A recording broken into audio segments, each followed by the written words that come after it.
I got some more random stuff going on, but first let me get a new haircut real quick.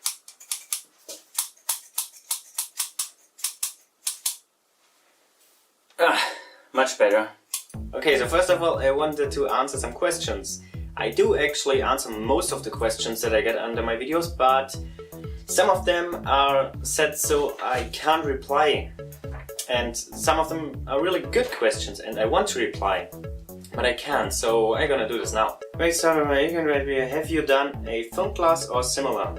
Well, that's a simple one. No, I didn't. My whole video and editing style is just based on what I have seen so far from other YouTube creators. I just film what I think looks right and good, and then I edit it to a video that I think looks good or right. That's basically it. I love your videos, they are real inspirational, a lot of fun. I just wondered if you have the plans available for these clamps. I'm just saying, oh, blah blah blah, okay. I think you mean these clamps. They are not my design, they are designed by John Heiss, and I just downloaded his plans, and you will find a link in the description to, well, his plans. What do you think about using high-density polyethylene plastic for guide blocks? It's solid and pretty sturdy as well as slippery. I think you mean something like this, right? When I made the new guide blocks for the bandsaw, I also thought about using this, but I worked with it before, and when the bandsaw blade slides for a longer time over the surface, it starts to get hot and melts the stuff away. So I don't think they will last really long. But I didn't try it yet. Okay, the next question is in German. Hallo Marius.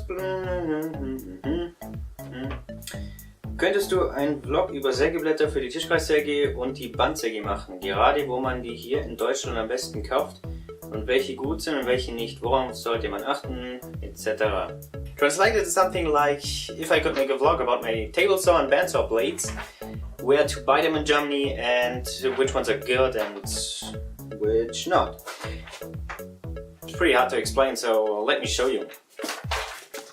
So here I got a set of 10-inch Freud blades with rip cut, cross cut and combination blade. And I put a link in the description where I can find them in Germany, and they are quite good. And here I have a set of the bigger blades that my table saw can use. And I bought them at the same store where I bought the table saw. And they are really good. Here the ripping blades, the cross cut blades and the combination blade, which is installed right now. What I think you should look at is the size of the carbide teeth. The manufacturer should intend that you want to resharpen this blade several times, and with small teeth that's just not possible. Here these teeth are really big in comparison to the little bit smaller on the Freud blades, and for the ripping blade of this one they are just huge. I think I can resharpen them, I don't know, often. One thing that I can tell you is, if you want to buy a table saw blade in Germany, don't even think about going to a hardware store. Go to the better tool stores that sell good blades and spend a little bit more on maybe just one combination blade.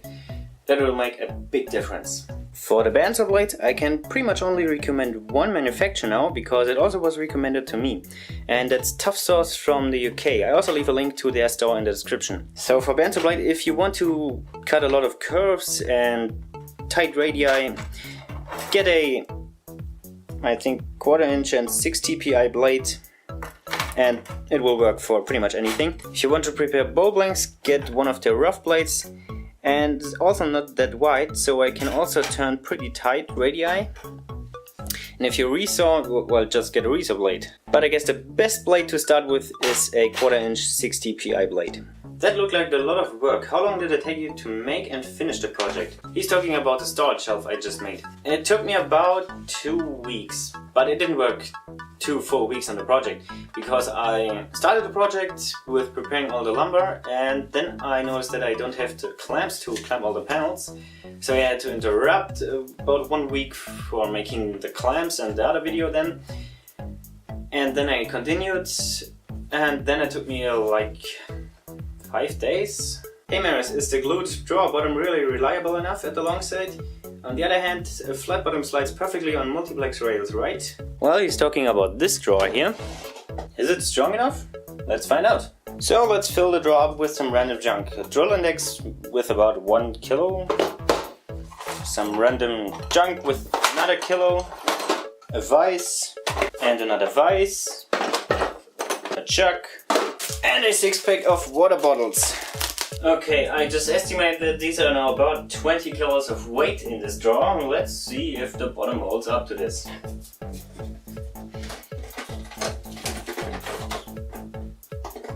It does.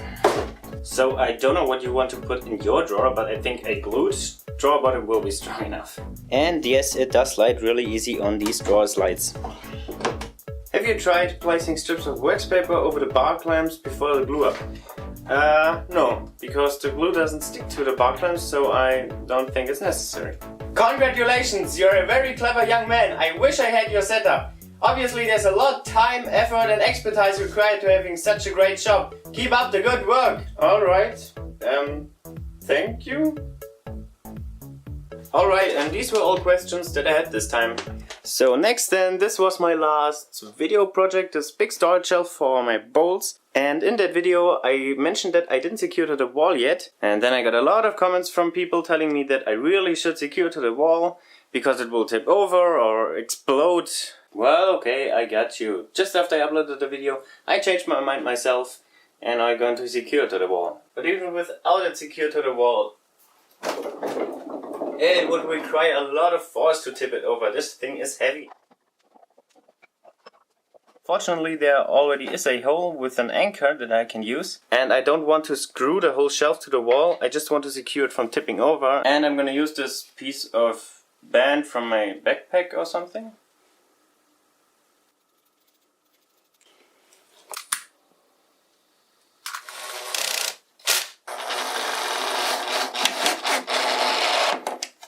And now you really can't tip it over anymore. And in this direction,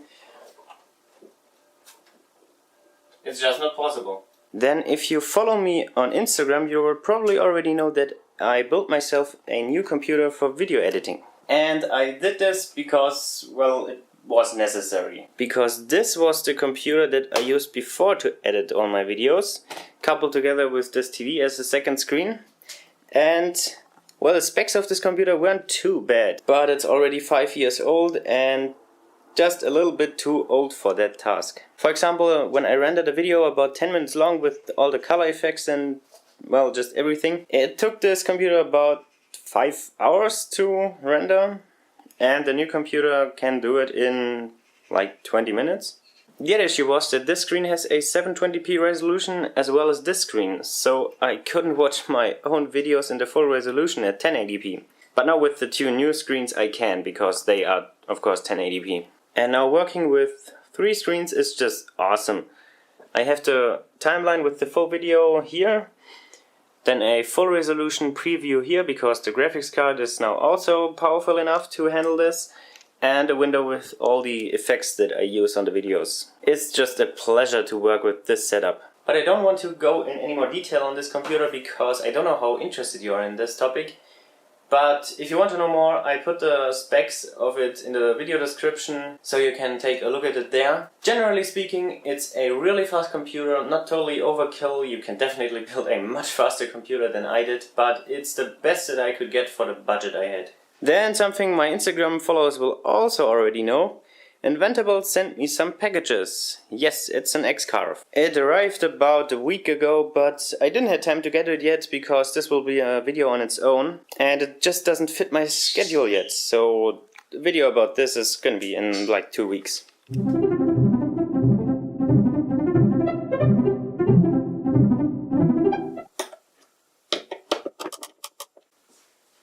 And finally I have the beams that were left over from our carport rebuild behind me. And this is still really good wood. It's just painted white with a weather protective paint. I just need to get this paint off and it would be usable lumber again. So let's do this now.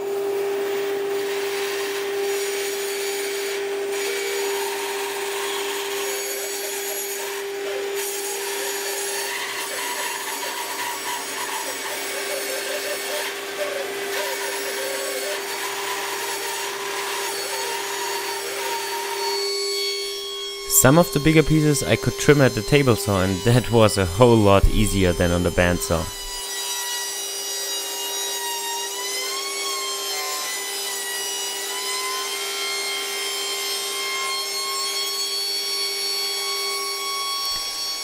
After making a reference surface, I headed over to the bandsaw again to resaw the beams into individual boards.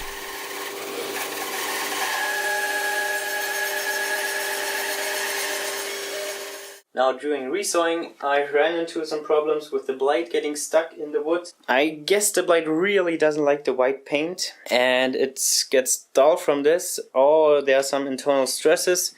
The first two beams I cut in half, it was just, it cut it like butter. The third then got a wavy cut because I had to go on freehand, and here it just got stuck immediately. I'm gonna try a different blade, but I don't know if I will have any more success with this wood. So I'm just gonna end this here now.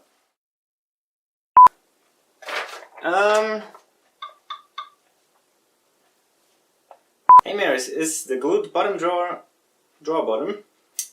Well, what I thought would look good. The flat bottom slides perfectly on multiplex rails, right? I can't read.